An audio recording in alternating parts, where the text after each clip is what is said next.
Good morning, students. Today's class is on osteomyelitis. The learning outcomes of the lecture are given here.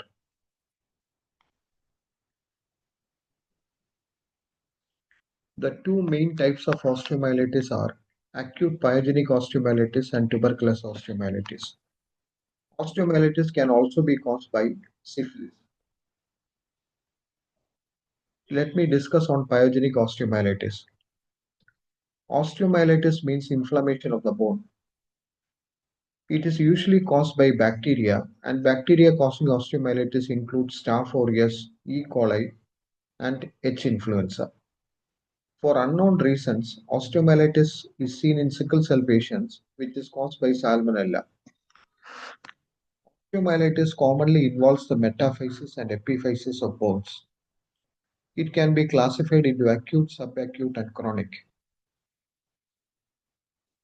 The pathogenic mode of infection of the bone includes direct implantation, hematogenous spread, and extension of infection from an adjacent site.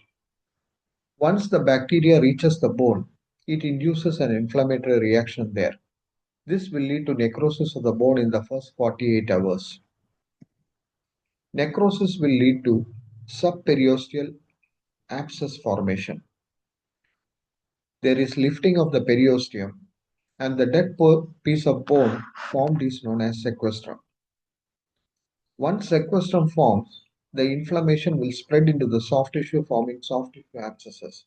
It can also lead to sinus tract formation. The dead piece of bone may crumple and come out through the sinus tract. After 1 week, chronic inflammatory cells will secrete cytokines, which induces osteoblastic and osteoclastic activity. Osteoblastic activity leads to formation of new bone around the dead piece of bone, which is known as involucrum. Brodie's abscess is a small intraosseous abscess that frequently involves the cortex and is walled off by reactive bone. If not treated, osteomyelitis will lead to dissemination of the bacteria throughout the body. It can lead to chronic osteomyelitis. Complications of osteomyelitis include amyloidosis, pathological fracture, endocarditis, and sepsis. Rarely, squamous cell carcinomas may arise in the sinus tracts. Clinical features include fever, which is usually very high, and signs of inflammation.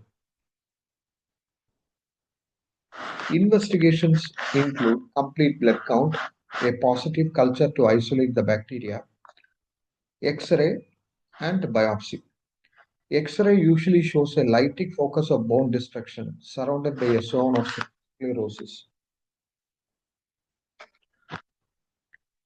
In the picture, you can see both sequestrum and involucrum.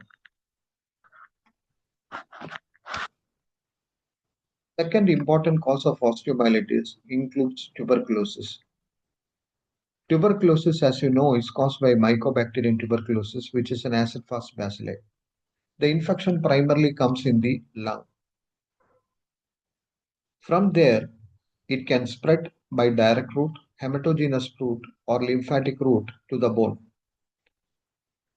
Usually, tuberculous osteomyelitis involves the spine, which is known as spot spine. This leads to compression fractures, which will lead to soft tissue abscess formation, which is known as psoas abscess or cold abscess. Clinical features of tuberculous osteomyelitis include kyphosis, scoliosis, and compression fractures.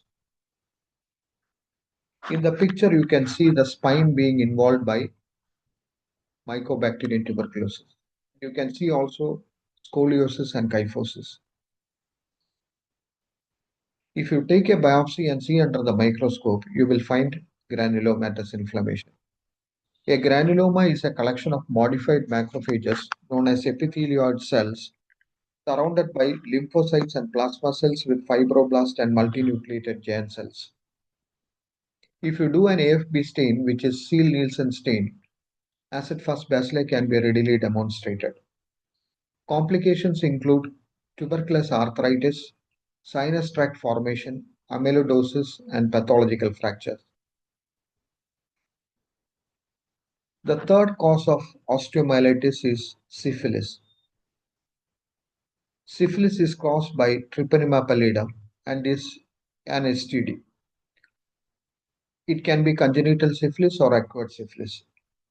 In congenital syphilis, usually bone involvement is seen in fully developed baby. Spirochetes usually cause osteochondritis and periostitis in the baby. Acquired syphilis is usually seen in the third stage, which is known as tertiary stage, which takes approximately 2 to 5 years after initial infection. The common regions involved are nose, palate, skull, and extremities. It will involve the tibia, which is known as saber-kin, which is nothing but bone deposition in the medial and anterior surfaces of tibia. If you take a biopsy and see under the microscope, you can find granulation tissue. The characteristic feature is it contains abundance of plasma cells and necrotic bone. Silver stains are used to demonstrate the microorganism. These are the references. Thank you very much.